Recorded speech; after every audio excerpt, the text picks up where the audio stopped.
Okay. Hi, Shahia. I am going to be interviewing Miss Kathy.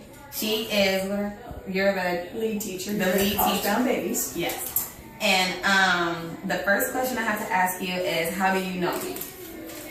Well, I know Miss Kianshay, Miss Kiki, as a parent when she lived here at Twin Rivers, and a very involved participant in our College-Bound Baby program, which was a pilot program back in March of 2013. It requires parents to participate with their children in our 9 to 1, Monday through Thursday program called School Readiness. Okay. And then my second question is, how did you get started with this job? I started as a volunteer, as a retired educator with Roberts Family Development Center in their after-school program, and I work with the grades K through 2nd. And I found that most of my students in kindergarten were coming back with work they didn't understand, that they weren't prepared for, and in my communications with the teachers and then volunteering at Woodlake, I realized they weren't being prepared adequately. So I asked Mr. Roberts if I could pilot a kindergarten readiness program 2 summers in a row, and he told me he had 2 requirements. 1, that I produced results, and 2, that it was a quality program.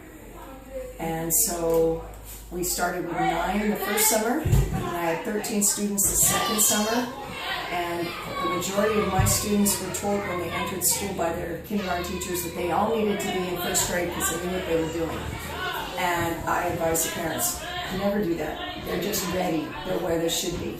And with that, Mr. Roberts asked me to testify in front of the Sacramento Commission, and he was going to work towards getting a grant, and he did accomplish that. In first 5 of Sacramento with the federal funds has granted us 18 months extension because our program has produced really strong results.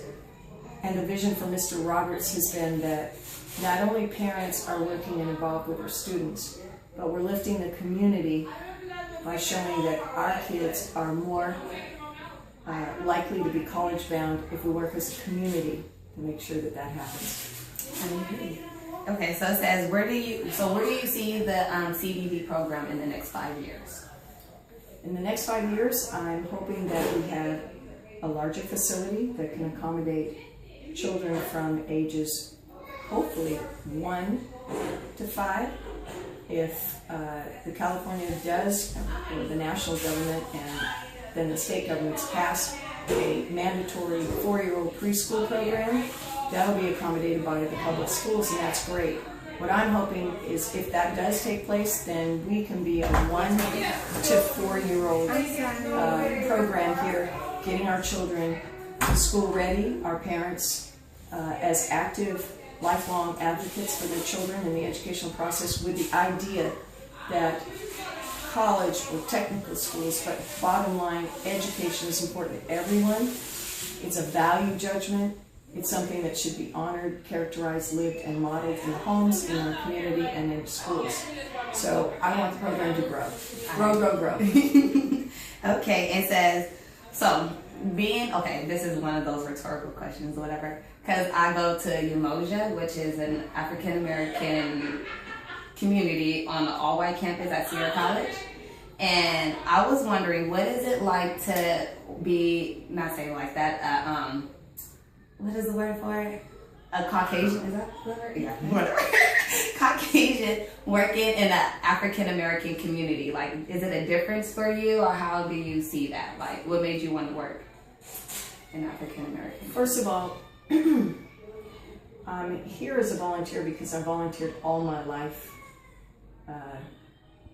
I come from a really rough, impoverished background myself, and education was what carried me through. And early on, I realized that education is where I wanted to be. When I went into the private sector, my schools were diverse schools. I've grown up in practically every state in the United States, and I've lived in every kind of community. So I recognized the differences in communities. I also recognize very strongly where the predominant demographic is when we're talking about poverty or low income or depressed communities because they're depressed with underserved resources. Primarily, has always been in the African American community and the Latino community and the immigrant community. But I didn't choose that specifically. It's just part of what I recognize as a citizen in America growing up, that you have to recognize that. You have to face the truth and the reality of it. And rather than perpetrate it, you have to work to change it. So I'm hoping that I'm doing my part, because anytime we lift a community, it's better for everybody. And I feel it's a responsibility on my part as a human being, no matter what color I am, but I'm hoping I represent a faction, hopefully a large section of the community of Caucasians who have been privileged, who are not part of the institutional racism that does exist that nobody wants to talk about. It's deep, it's powerful, it's holding all of us back, and I'm hoping that if I represent something that is attributing to the guilt and the shame that we should feel, but beyond that emotion, we should be doing something about it, that more people will take heed. You know, I don't feel any difference. I feel accepted. So I'm lucky, and I think it's because I see the obvious and I don't hesitate from talking about it. I'm not satisfied with the way America looks at the education for everybody. It's not equitable. And education, like health, are two things like water and air that you have to survive. So I'm just down there pushing up my sleeves in the ranks saying, this is what we need to do, and it must be done. I agree with that. That's a good answer. I like that answer. Mm-hmm. Okay, it says, what do you feel like is the most difficult aspects of your job? I would say, honestly, it's keeping track of all the people and getting across the one point of view, which I think we started with 9, we're 29 now. I think that a good solid 2/3 of the parents that we work with now know that I never let up. I'm like that pit bull that perseveres.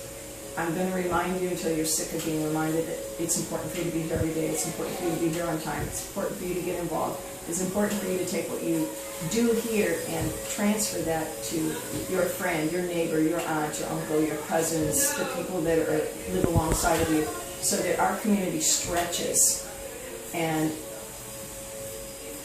so I think that the most difficult thing for me is realizing that there are a lot of obstacles and challenges for every parent in this community to get here, to stay involved. And I share their frustrations, and I share the disappointments and the discouragement and the exasperation. But I'm not going to give up. So if I'm not giving up, don't you give up. Just tell me how we can make this work. I agree. Okay. And so what kind of advice can you give to a young person that's looking to follow your footsteps? Like, what kind of advice can you give to either mothers, kids, teenagers, or people going through college? Just like in order to keep them encouraged and empowered.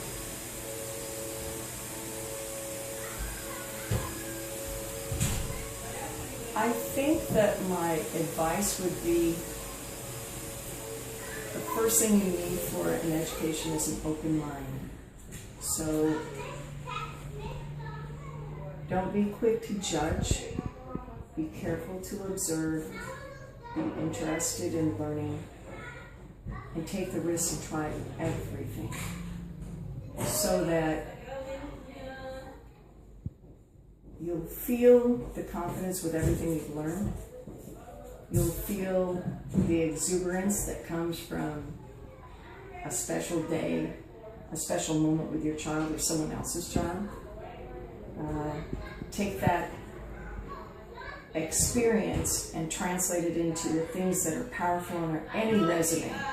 I've worked with I've helped, I've participated in, I've shared what I know with another. I've helped someone learn. I put my hand forward to grab that brass ring, but I took one behind me, and I'm bringing someone else along with me. So I think if you have an open mind, it leads to an open heart, and the possibilities for everybody are limitless. We're all born with so many gifts and talents, but we have that little inner voice that says, oh no, you can't do that, or no, you shouldn't do that, and we really have to shut that out and just push forward. I agree. I like that. Well, I guess that's the, that's the end of all of our questions. How many minutes we got left? You got 11. Okay, good. We did good. I thank you for interviewing with me, and I really appreciate it. Hopefully Shahia loves it too. Don't. Okay. I interviewed Miss Kathy because I feel like she is very empowering, and she helps young mothers like myself to encourage our kids to stay motivated in school and to push forward with their career and their success. CBB helped me and my kids because it helped my daughter with her reading, and it showed my son all kinds of other things that he's crazy. And what I got out of this interview was to stay motivated and to never give up and keep pushing forward, because life always has something to offer. And you would never know where you'd be if you don't keep going. Don't let your downfalls mess up your outcome. And yeah, I don't know what else I'm supposed to say at the end of this video, but I like the fact that, yeah, that's it.